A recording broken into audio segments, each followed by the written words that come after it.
mean, I was a guy out of Brooklyn that played, I mean, when I was 17, I bought a brand new 64 Chevy Super Sport with the money I made from playing.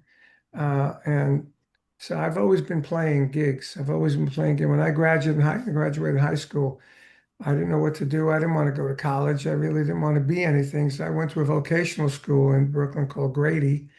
And I went there for a year and I was in the band, the orchestra. I've always been in the band and orchestras of everything in school because I studied drums and I know how to read music. So, you know, I did all that stuff all through my teens. And then when I graduated high school, I was, like 17 and a half, almost 18. And, I just kept playing, so I got a couple of jobs after because I went to school. I didn't like it. I left Grady. I went to New Utrecht High School, and I majored in music.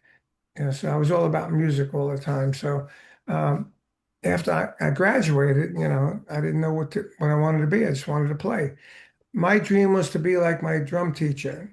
He lived in Brooklyn. He had a nice house. He had a Cadillac, you know, and he had a room that he went in taught his people. And I said, that's fine with me. And I played all the clubs in New York, and I played one club uh, opposite Jimi Hendrix. He was called Jimmy James at the time in the Blue Flames, and we both played half hour on, half hour off. And then, like at midnight, they play records, and then we have like an hour off, both of us. And we play till 4 in the morning, you know. And that was in the Upper West Side when the Upper West Side was the movie Panic in Needle Park. It Yes, wasn't really yes. good. So when the break, we went up to some black prostitute's apartment, you know, and we smoked some pot. And Jimmy looked out the window and said, "Man, I want to make it." I said, "What do you mean make it?" He said, "Yeah, I want to make it. I want to be a recording star." I said, "Wow."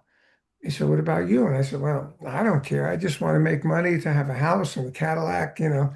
And so that was all that was going on. So when I did make it, I went to England with Vanilla Fudge and we were playing there and we were the talk of the town, you know. And I saw Jimmy at this restaurant in this club that everybody played this club. It was like it's the place to play, you know.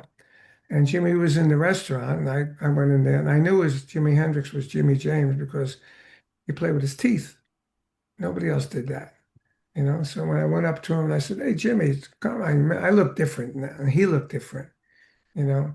I said, "Remember me? I played with, I think it was the Beats was the name of my group. We played at the Lighthouse and for 3 weeks, whatever it was." He said, "Yeah, I remember you." He says, "Yeah." I said, "So you're Jimi Hendrix?" He goes, "Yeah." I said, "What happened to Jimmy James?" He said, "Well, it's my real name, Jimi Hendrix."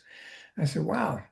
He said, "What are you doing here?" I said, I play with Vanilla Fudge." He goes, "Wow, I love the fudge."